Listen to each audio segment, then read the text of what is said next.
Hello students and friends. अभी आज हम जनरल एंट्रीज करने जा रहे हैं फिक्स्ड एसेट से रिलेटेड। फिक्स्ड एसेट क्या होते हैं? ऐसे एसेट्स जो आपके बिजनेस में नॉर्मली जनरली फिक्स रहते हैं, यानी आप उनको बार बार चेंज नहीं करते, जैसे कि land and building, plant and machinery, furniture and fixtures. ये कुछ ऐसे एग्जाम्पल हैं जो आपके बिजनेस में फिक्स रहते हैं, इनको आप बार बार चेंज नहीं करते और ये आपके बिजनेस की अर्निंग कैपेसिटी को इंक्रीज करने में हेल्प करते हैं। अब ऐसे फिक्स एसेट से रिलेटेड क्या क्या एंट्रीज हो सकती हैं, ठीक है? तो कुछ एग्जांपल लेके हम इसको डिस्कस करते हैं, समझते हैं। चलिए आइए देखते हैं। सबसे पहले हमने एग्जांपल के लिए लिखा है मशीनरी परचेज ₹4,1,20,000।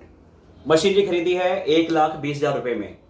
सीधी सी सिंपल सी एंट्री है, मशीनरी खरीदी है, ठीक है, मशीनरी परचेज। अगर आप में से कोई ये सोच रहा है कि सर हम इसमें डेबिट करेंगे परचेज अकाउंट, तो ऐसा मत सोचना, क्योंकि परचेज अकाउंट आपको पता है, अगर पता नहीं है तो पता होना चाहिए कि परचेज अकाउंट सिर्फ गुड्स के लिए यूज होता है। परचेज अकाउंट किस लिए होता है? सिर्फ गुड्स के लिए।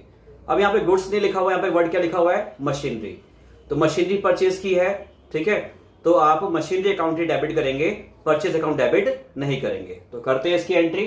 क्या एंट्री होगी? मशीनरी आपका एक असेट बढ़ गया है, और अगर रियल अकाउंट के तरीके से बोले तो मशीनरी एक रियल अकाउंट है, तो डेबिट वर्ड कम्स इन, ठीक है, तो ये डेबिट ही होगा।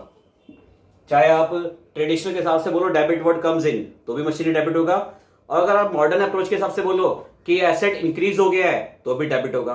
तो मशीनरी अकाउंट डेबिट हो गया। अब क्रेडिट क्या होगा? देखिए क्वेश्चन में कुछ इन्फॉर्मेशन नहीं है, इसका मतलब कि पेमेंट कर दी है, ठीक है, तो आप टू कैश या बैंक लिख सकते हैं जो पेमेंट कर दी है। क्रेडिट वर्ड गोज आउट, तो आपने लिख दिया टू कैश। अगर चेक से पेमेंट की हो तो आप क्या लिख सकते हैं? बैंक अकाउंट, ठीक है। पेमेंट कैसे की है क्वेश्चन में गिवन नहीं है, आप दोनों में लिख सकते हैं, टू कैश और बैंक अकाउंट, ठीक है। अगर नरेशन लिखना चाहे, नरेशन क्या होता है कि हमने एंट्री क्यों की है, तो यह नरेशन लिख दीजिए, being machinery purchased for cash,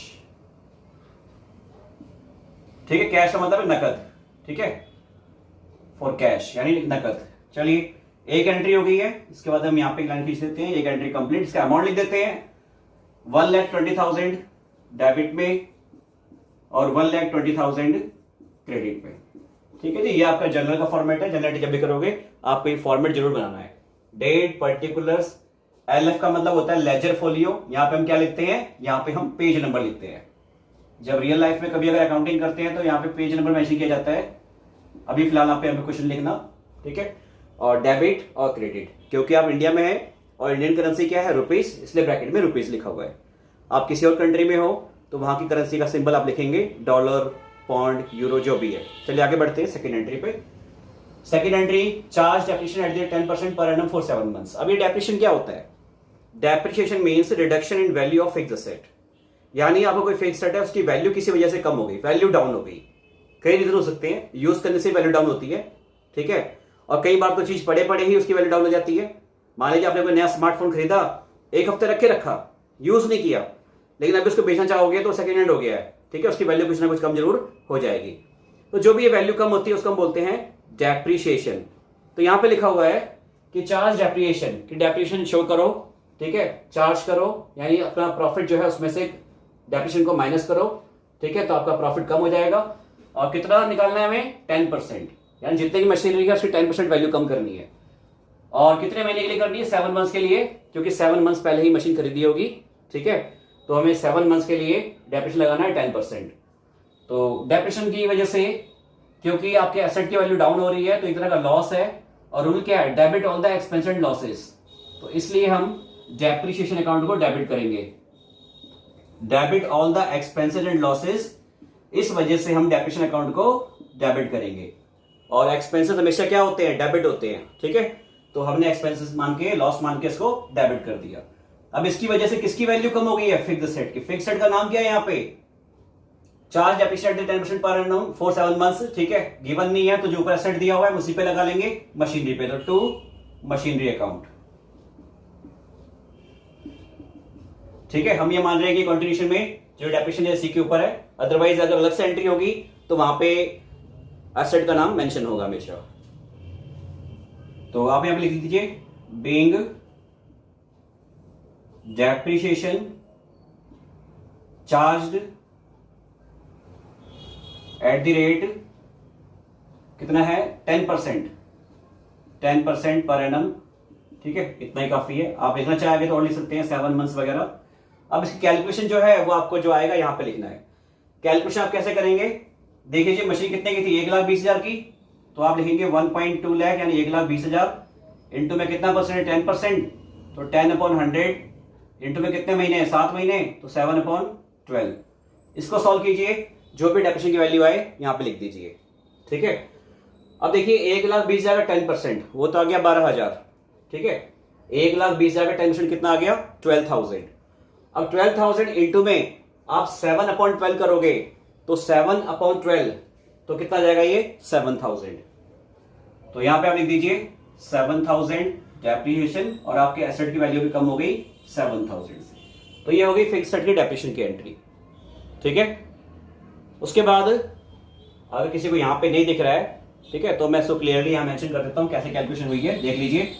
1,20,000 की आपकी मशीन थी, उस पे 10% और कितने मंथ्स के लिए 7 मंथ्स के लिए, तो ये 0 कट जाएगा, ठीक है।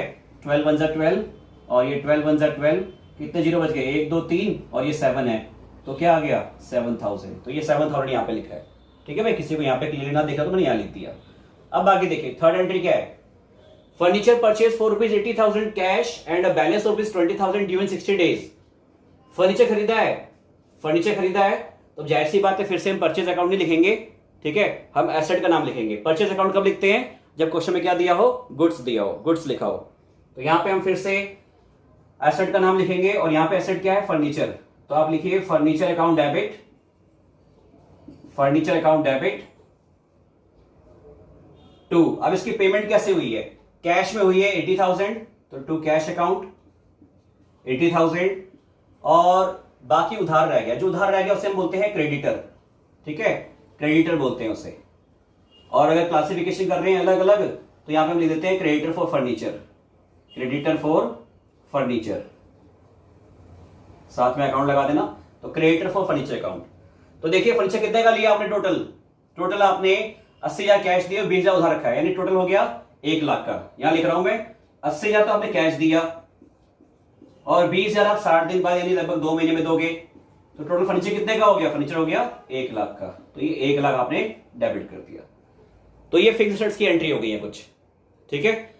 और ध्यान रखें फिक्स्ड एसेट की एंट्री आप करेंगे तो वहां पे आप फिक्स्ड एसेट का नेम मेंशन करेंगे, वो मशीनरी है तो मशीनरी लिखेंगे, फर्नीचर है तो फर्नीचर लिखेंगे, ठीक है। लैंड एंड बिल्डिंग है तो लैंड एंड बिल्डिंग लिखेंगे, यानी इनके लिए आप सेल्स अकाउंट या परचेज अकाउंट वर्ड यूज नहीं करेंगे, परचेज अकाउंट भी यूज नहीं करेंगे और सेल्स अकाउंट भी यूज नहीं करेंगे, ठीक है। तो अभी के लिए इतना ही, बाकी कंटिन्यू करते हैं नेक्स्ट वीडियो में। Okay bye.